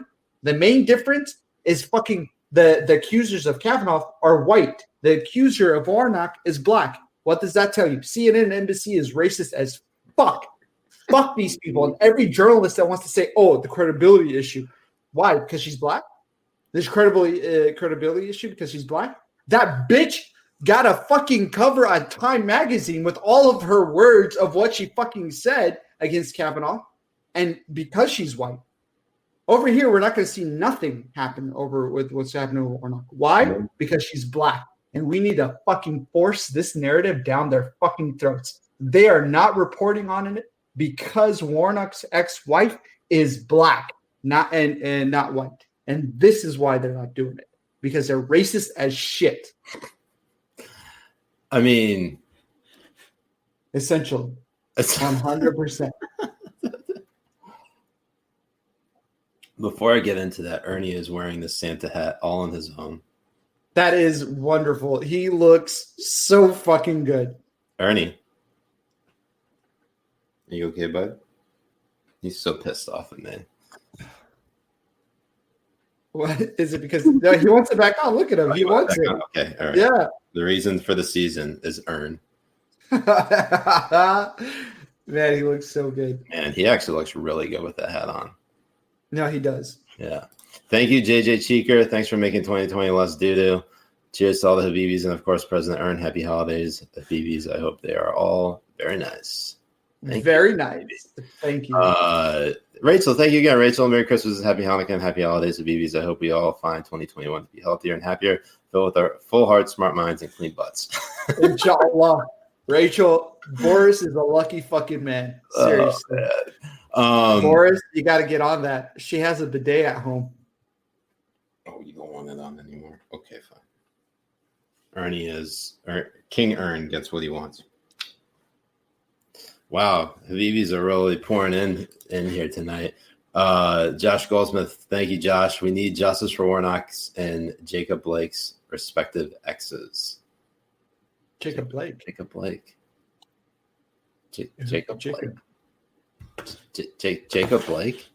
Who's Jacob? Which Jacob Blake? Jacob Blake? That's such a fucking. Oh, Jacob Blake being shot. Kenosha. Wow, that took me a second because, God, 2020 has been a fucking mess. It's been fucking insane. Yeah, and he was basically the shooting happened when he was. I think there was a domestic violence call on him. Mm-hmm. Yeah, that was crazy. That was JC, thank you, JC. The reason for the C's earn. Appreciate it. That's perfect. Hey, BB, wishing you all a Merry Christmas. Habibis, all I want for Christmas is to be filling in the Tulsi Gabbard and Aisha Hasni sandwich. Get it, Habibi. Get it. Get it, ABB. Wonder Kimmy for President Earns Private Prisons and Gitmo. Merry Xmas, Habibis. Sorry, XXXmas. Thank you. So just getting back to the whole Raphael Warnock thing. Look, obviously, I don't think it's so much about the racism aspect as it is about the power aspect and the fact that Democrats are on the verge of controlling the Senate. And that's all it's always been, is that it's been about power and who will get it.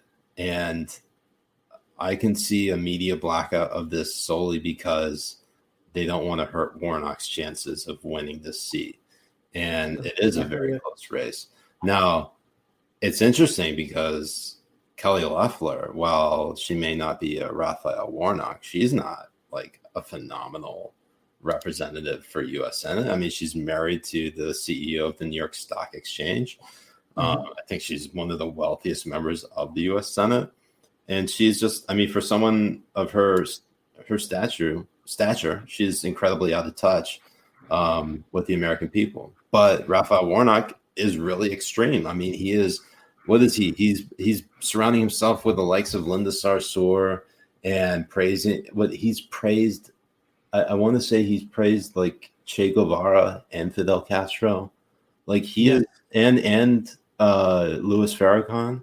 So like it's literally douchebag and turd sandwich 2004 South Park episode that we're dealing with. Like, if Ernie decides he wants to run for Georgia's Senate or Senate in Georgia, he'd win it. Right, Ernie? Can you get one of your cousins down Georgia? For sure he'd win it. And that's the problem we have with a lot of these different places, is that they put up the worst of the worst in each of these races. It's like, okay, you have a choice between, shit on your taint and shit on your dick. Which one do you want? And it's just so fucking horrible. Yeah, it's bad. It's all bad. Anyway. Fuzz BB is coming in with a question for Jay. What are you going to do for bourbon money after the holidays when Santa's workshop leaves your local mall, you goddamn elf? Luckily, your mom pays me $69 Nice. 69 cents. Nice. Every time she has me come and lock me up into her room. And the only thing I have to do actually is say, "Mommy, I love you," and rub her feet. And then lick her butt. Amazing. Just amazing. So your mom is going to be able to pay for my bourbon. Thank you, Fuzzy's mom. Thank you, Fuzzy's mom. That was wonderful. Okay, so we got like 30 minutes left. I really wanted to get to. So there are three. We actually we're doing something new. It's basically talking about some of the interesting stories that we read this past week. And the first one I want to highlight is this shit. This is a story in Elle magazine for those of you who are not familiar. This is a story about Christy Smythe and Martin Shkreli, the farmer bro. And Christy Smythe was a Bloomberg journalist, a Bloomberg reporter in New York City. And she reported on Shkreli's indictment, his arrest, his trial. And basically, she was married to basically, she had it all. She had a very a great life. And then she basically threw it all away to become a quote unquote life partner of Martin Shkreli. And for those of you who have read it, I mean, for one, it's a wild read. It had me hooked. It is. It's a really good read. Yeah, it's crazy because Shkreli, who one of the world's worst people, biggest douchebag in the world, ghosts her. Basically says by the end of the story, I wish Christy luck in her future endeavors. And I didn't read all the follow-up pieces. You don't even need to read the follow-up pieces, but she basically went on the record because he ghosted her. And it's so good. Make it known that she is going to be waiting for him once he gets out of prison. Now, it would be really, really fucking funny if Trump commuted the sentence of Shkreli, basically forcing his hand to try to, basically return Christy Smythe's calls, because that would be fucking hilarious.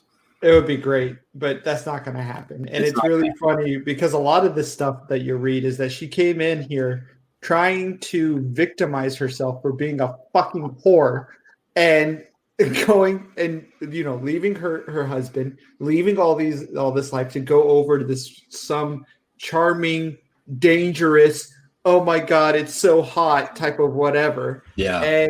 And the whole story to me reads like she came on to try to victimize herself for being a fucking slut. And that's the main takeaway I got from this whole story. She's just throwing it around for Shkreli, trying to get, No, trying to get a call back because he's gonna ghost her like no other. If he gets commuted, what the fuck? How old is she? 43 years old? I mean, she looks old as shit. I think she's much older than he is. Right. There's no way he's not going to give a fuck. He's going to go ahead and ghost the shit out of her. I hope she's fine. And then if he gets commuted and out of here, that's the end of it. What the fuck? He's going to text her back? Yeah. What the fuck for? He's got the Wu-Tang.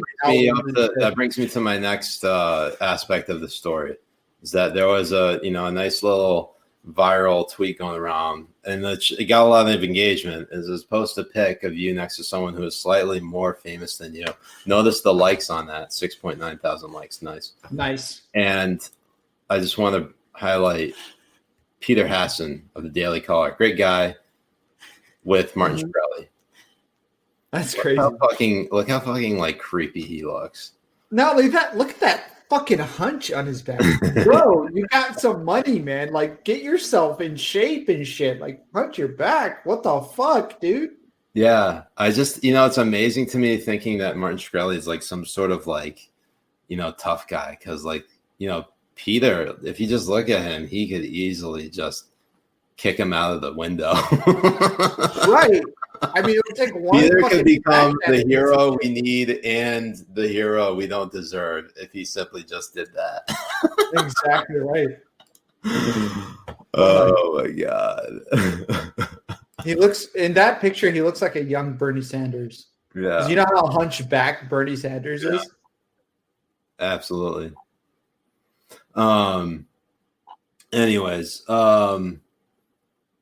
moving on from that, there's another interesting story from Quillette. Want to highlight, and that is from Rav Aurora, who writes about how, COVID notwithstanding, this is the first year that Asian women, full-time working Asian women, are actually making more money in median weekly earnings than white men. And of course, over the last decade, we've heard about this, this wage gap, this wage inequality. And I don't know if it's through progressive policies or through the fact that people are actually working their tails off. But if you read through the story in Quilla, it's very well laid out. But this is just sort of sort of some statistics on it, because it looks as if, though, that those narratives of white men making more money than virtually every ethnic and racial group is actually just a mixed bag. These are all the median U.S. household incomes by selected ancestry groups in the year of 2019. Look at white Americans. They're making a nice amount of $69,000, 820. So at least $69,000, almost $70,000. Very nice. Look at all these groups making more money than them. You have Indian, Taiwanese, Filipino, Indonesian, Pakistani, Iranian, Lebanese, Chinese, Japanese, Turkish, Israeli, Lebanese, yeah, Habibi, Vietnamese, yeah, Habibi, all making more money per median household than white people. So what does that tell you? That tells you that obviously, this idea of like white people being sort of supreme and getting right males, it's actually a very false narrative. If you look here, this is what female workers year round make compared to white male Americans. So these are women, by the way, just women. You have Taiwanese, Asian, Indian, Turkish, Iranian, Chinese, Lebanese, Japanese, and Korean women in the United States making more money than white male Americans' median earnings. Okay. So I'm trying to see if there's any other graphics. I think that might be, yeah, that's it. So this, don't believe, follow the numbers, don't believe the narratives that are being told to you. I think it's a very interesting piece that you all should go through. Either the patriarchy is over, white supremacy is no more, or what we were being told is a bag of lies. So we report, you decide. Finally, there's this another story we wanted to talk about. Also, Jay, I went to that story really quick. Did you have any thoughts on that one? Yes, actually I did. And the thing is that it's very interesting to try and see how people are trying to justify or manipulate their narrative into to saying that this still uplifts the patriarch and the white males and blah blah white supremacy and bullshit. I mean, you have it already. You're already watching that they're saying that Asians are white people. They're saying that Mediterranean people are white, Lebanese, Syrian, all this kind of stuff are white, and they're going to keep on finding different ways to sound smart that put themselves in this fucking pretzel-like logic reasoning to say that this still is exactly what they're trying to fight against. And it's fucking hilarious because at the end of the day, it's a very easy fucking metric to look at. Very, very easy metric to look at.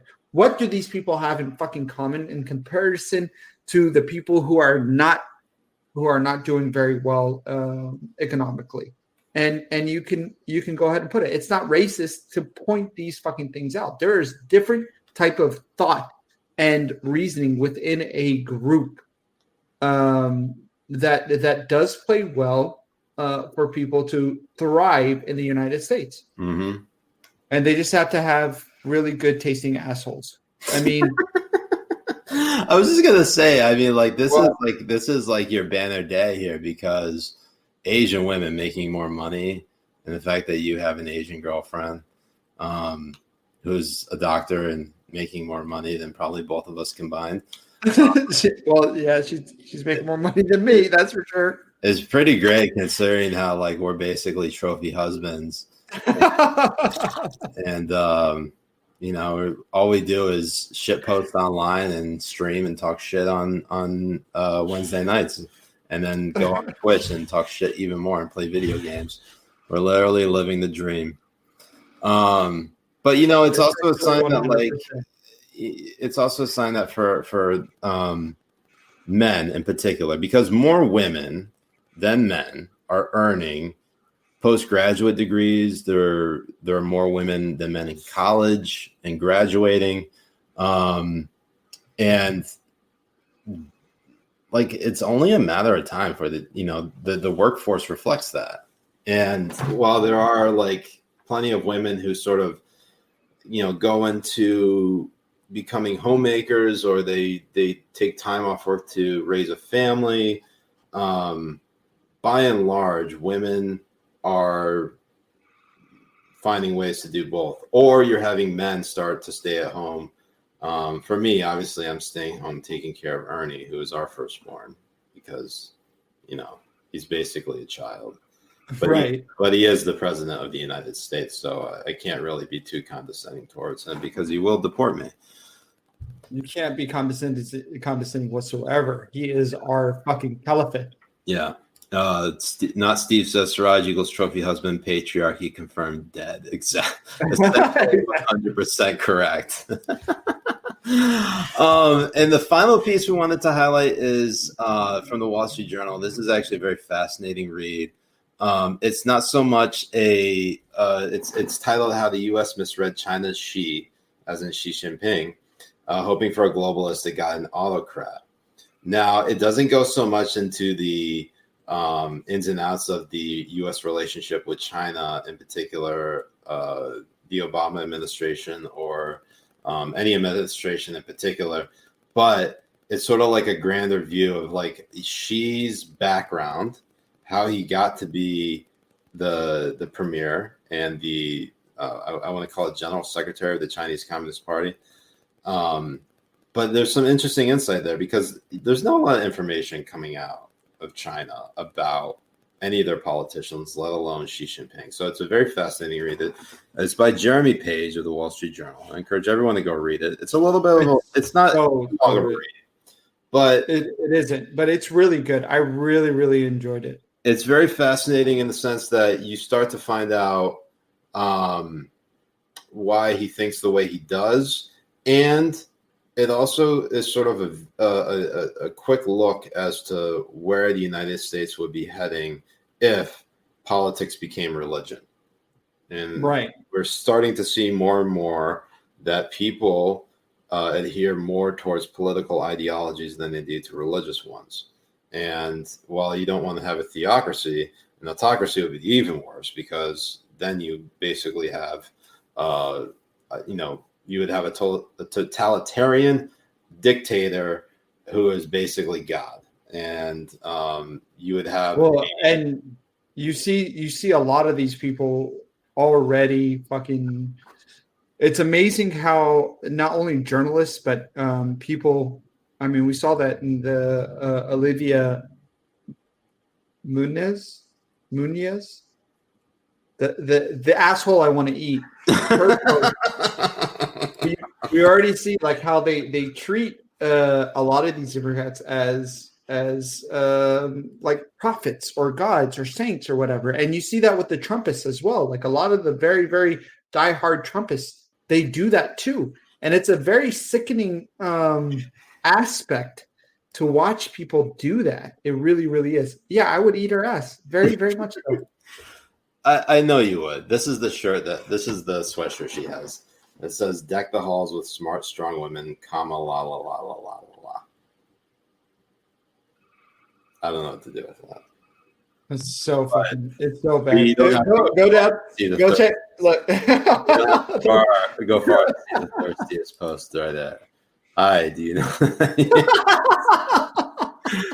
And me immediately responding with the memory meme. So good. Sexual encounter must be a remembrance of Stalin. So, congratulations, Jay. You're now. Thank you very much. You're now a leftist. I like to see that you still like that tweet. That was still a funny tweet. I'll give you that. Shit, that was too good. But the reason we bring that up is for those of you who are, for those of you who really want to understand the Chinese Communist Party and want to understand how China operates, and you want to understand Xi Jinping. It's a very good article for wanting to basically do that. And Ernie is getting upset, but it's okay. He can chill. He can chill. We only got about 10, 15 minutes, right, bud? You're going to be okay. Don't worry. But yeah, we got that. And then did we have any other thoughts on this one? I think we're good, right? No, we are. I mean, what I like about this article really is that it really reflects, in my opinion, like when I was reading it, it really showcases the flaw in a lot of these foreign policy experts' thinking. Not only foreign policy experts thinking, but a lot of Democrats thinking too. The thing, like Obama came in thinking that he is going to be this foreign policy god and everything is going to fall in place great and everyone's going to blah, blah, blah. And all these foreign policy experts are like, yeah, he's going to bring this guy to the table and this guy to the table, and we're going to see all this stuff happening and stuff. And very rarely is the case. They are way too optimistic about these fucking murderous dictating pieces of fucking garbage, thinking that they're going to be doing the right thing because they say that they liked some sort of piece of writing, or they liked some sort of piece of music, or they did something that was to the same liking as some fucking foreign policy expert or whatever culturally, that they liked a movie or whatever. And it's a very, very flawed thinking, and it goes to show more and more that these people are just so full of fucking shit. They're just so full of fucking shit. It's just, I mean, it's annoying because, U.S. foreign policy, regardless of party, has been shit. And you know that, I know that.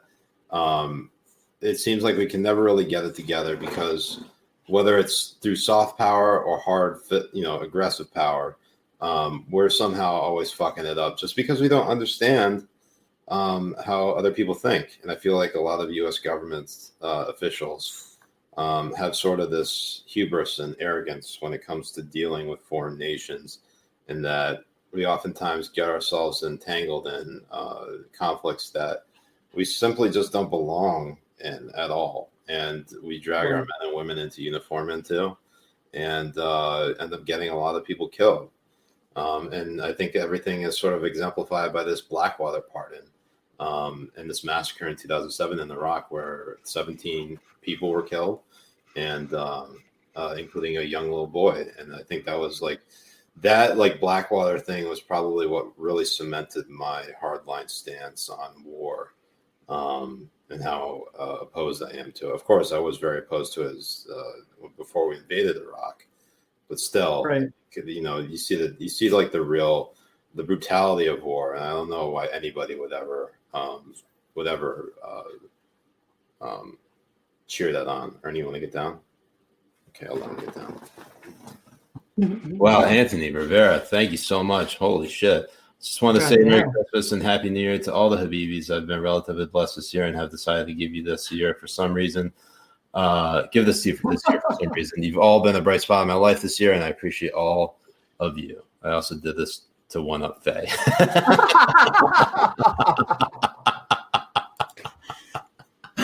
That's so good, Anthony. Thank you so much. Oh, Ernie. Thank you very much, Aunt Bibi. Thank you very much. Oh. And Anthony Bibi. Anthony Bibi. We're gonna have to send him a nice gift for that from the Habibi store. So yes, him and Faye. Get in touch with us afterwards. Him and Faye 100%. Faye Bibi and Anthony. In fact, I feel like we should really just come up with a fucking promo and just give everybody free shit. I wish I had the money to do that because I feel like we should all just to like for your loyalty, we should do something like that. Anyways, we'll figure it out. We'll get to it. We have one last show obviously before the end of the year, and that'll be next. Yes, we do. Next Wednesday. We'll be doing an end of the year roundup because it was a pretty crazy year. And we got plans for a lot of fun stuff for next week's show. I can't wait to do it. There were a couple of things though that before we go, one of which I really want to highlight this because this is right up your alley. But this happened on Fox News just the other day, and this is they're talking about your favorite person in the whole wide world. Here it is. And actually walk the talk. So, Kennedy, it is free speech. And as you're hearing Emily say, is it wise free speech when it has a tone of hypocrisy to it? No, I mean, hypocrisy and free speech are two different things. We have to protect even abhorrent, simplistic, overly busy, unreadable free speech, as unpopular as it might be. And back to Brian Stelter. I'm going to steal a line from Stephen Miller. Tater's going to tater. And he might be the most unsophisticated analyst in the history of media analysis. He's not just ham-fisted, he's ham-headed. It's a miracle. Wow. We've had taters, bologna, and mayo on the show. Jillian, I come to you to put a bow on it. I'm hungry. I know. For me, it is anyway. I don't know what there really is to say about the cartoon and about the coverage of the cartoon. Okay. So that particular segment, Kennedy came under a lot of fire for that. And Jay, you would never make fun of Brian Stelter's looks. I know this because you're a decent human being. You would never compare him to a potato. I'd compare him to bitch clown, being a little fucking bitch clown, but the fuck that he is. I mean, fuck him. And fuck everyone defending him and like being like, oh, he's some sort of victim. Oh my God, they called him a potato and all this kind of shit.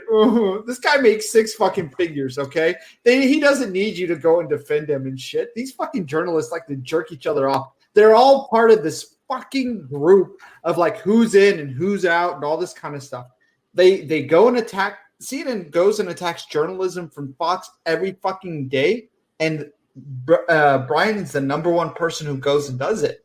But if somebody goes and attacks, Brian Stelter or whatever, then everybody has to be up in arms. It's like, oh my God, the poor guy and all this kind of shit.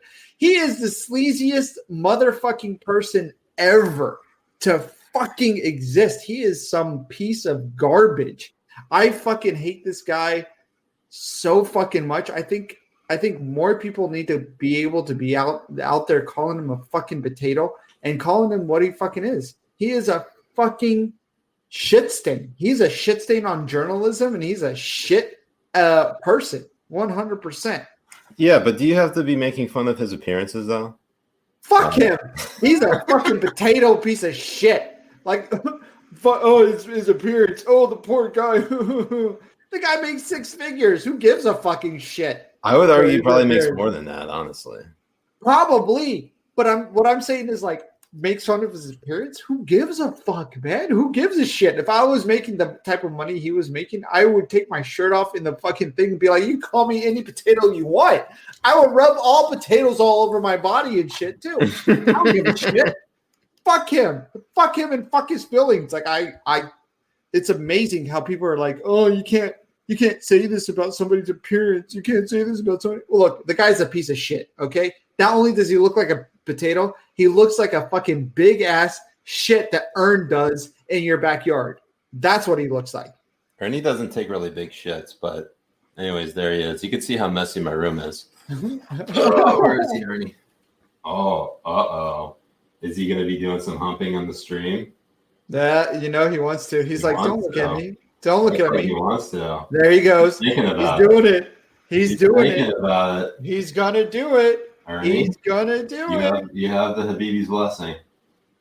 He's gonna do it. He really is. He really is.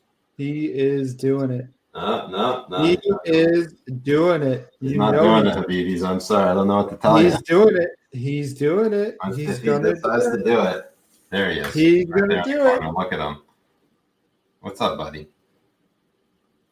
He caught me. Oh shit! This is the type of access you never get on any other stream. Where you going? What is it? Yeah, Habibi. I mean, Siraj. Habibi. What's up? What do you want to game? I'm on with some Habibi saying that we should get on some COD. Which COD though? I think we should just get on Cold War and then I'm good with that. We invite other people on it. And then we can either play zombies or we can play some. Yeah, that sounds good. Before we go, though, I want to talk a little sports for a moment, just because there's been some developments obviously this week. Who's third place, baby? Who's third place? Oh, let's get it. Let's fucking get it. Let's fucking get it. I mean, don't worry about it. I mean, you guys were doing great at the start of the season. I mean, fucking fantastic. Where are you now? I think 15th or 14th. I don't fucking know. 16th. We're so bad. You guys are Arsenal is so bad. We're just adding more L's to the end of our name. By the way, I can't believe Nate Beebe did this. Look at this. Yes. Yes. I retweeted the fuck out of that shit. Man.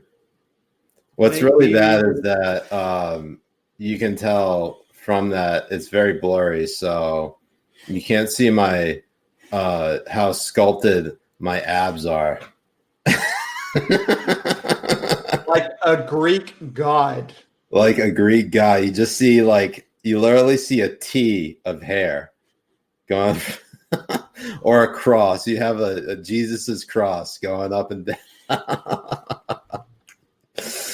Oh man, it's so bad. Also, the Patriots were eliminated from the playoffs. I'm sad about that. Yes, I am.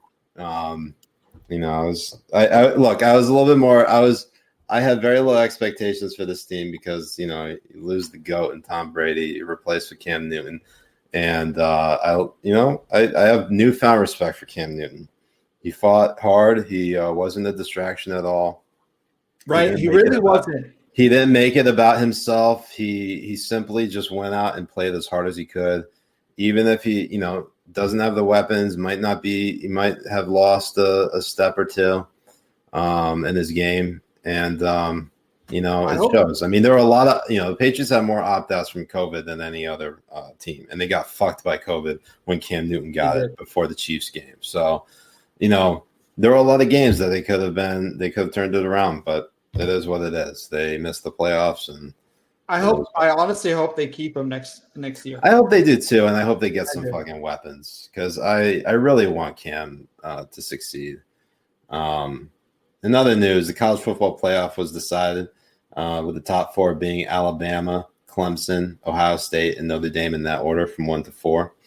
And to be honest with you, I'm actually surprised they're playing bowl games. I thought they were just going to play the college football playoff and that's it. They're actually playing bowl games, which goes to show you that money over everything, right? If there is a way for people to make money, they're going to go ahead and fucking do it. Any way they can. Yeah. Any way they can. I just want to highlight how bored I am of the same four teams. Maybe not Notre Dame, but like Alabama, Ohio State, and Clemson always making the college football playoff. I really would like it if they would just shake it up a bit. I don't know. I'm tired of the constant same teams always in it. At least in the NFL, you get to switch it up every so often. Of course, the Patriots were a dynasty for 2 decades, but they still had to deal with free agency. You don't deal with that in the college football. So, but yes, Notre Dame's going to get spanked. I think we're going to see another Alabama Clemson final, and I think Trevor Lawrence is going to get it back. But I think Alabama. We'll see. I haven't watched college football in ever. I'm just gonna say I think it'll be very close between Clemson and Alabama. I'm gonna say that Trevor Lawrence, best quarterback prospect I've seen in a long time, probably since Peyton Manning. He's probably gonna be he's probably gonna get the championship. Probably. I wouldn't bet money on it. But yeah, Clemson 69. Nice. Alabama 66 as Ben Morrissey. The list turn is putting out. Anyways, and then the NBA returned this week. Regular season is back. Look, I love basketball. Hate the NBA organization, but I love basketball. So I'm going to continue to watch them. As you can tell, I'm wearing a Celtics shirt. But one thing that was troubling about the NBA is that they're already looking and exploring options to play in Europe and China again, which tells you that they've learned absolutely fucking nothing about the Chinese Communist Party, and we're going to be forever stuck with the NBA simping for that Chinese cash. They're going to be. Yeah. They're going to simp fucking hard for it. They really are. I've never been a basketball fan, never really been into it, but since I was really a soccer and, football fan with the Premier League and stuff, I'm really wanting. Ron has it right. He has NFL and college football this year is an asterisk. Hold it. Absolutely. And also the English Premier League, asterisk, meaning, Arsenal's not really going to get relegated. No. I'm sorry. I'm very, very sorry, bro. But holy shit. If I had to endure the other 3 years of fucking Manchester United the way that I did, you're going to have to endure fucking Arsenal this year. Yeah, but did we ever have to worry about Manchester United getting relegated? I don't think so. Nope. We never did because we never sucked as much as Arsenal. Such is life. What are you going to do? Anyways, Habibis, that is, unless you don't have any other questions, we are going to get to our Twitch gaming. We're going to do some Call of Duty. Call of Duty Cold War on Twitch. And Habibis, you're welcome to join us if you have Call of Duty Cold War. Jay and I think we'll probably be connecting with people on the Discord server. Don't forget I actually included in the description of this video, if you haven't already, join the Habibi Discord server. It's a fun time on there. There's a lot of channels that we have, from the list, from politics to sports to basically anything you want to talk about. And of course, the one thing that started it all is Earn. So there's an actual Earn channel, which I do post content on. Would post more on, but Ernie is he's become fickle. Anyways, Habibis. Hold up. We got a question from Zachary Wilson. Would you consider doing story mode so we can see War Crimes for Reagan? Yes, I have started War Crimes for Reagan. I think Jay already beat it, but I think tonight we are going to do zombies or multiplayer. Well, it depends on the Habibis. How many Habibis we got? Yeah. We'll figure it out. But yes. And Habibis, next week we got our final episode of 2020. 2021, we're coming out with a blast. But join us for a year-end roundup. We got a lot of fun stuff planned for you. And let's see. If you haven't already, make sure you get connected with Jay about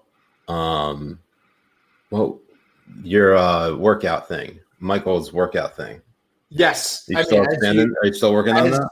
As you can see, it's been doing. As you can see, it's been doing really well, and it's been keeping me very, very focused and everything. And if you guys want to get into it, especially as a New Year's resolution, or you want to get into more fitness, and you're ready to change your your body, all that kind of stuff, get more consistent. You should follow him, DM him on Twitter. His Twitter is, let me get the right one for you guys.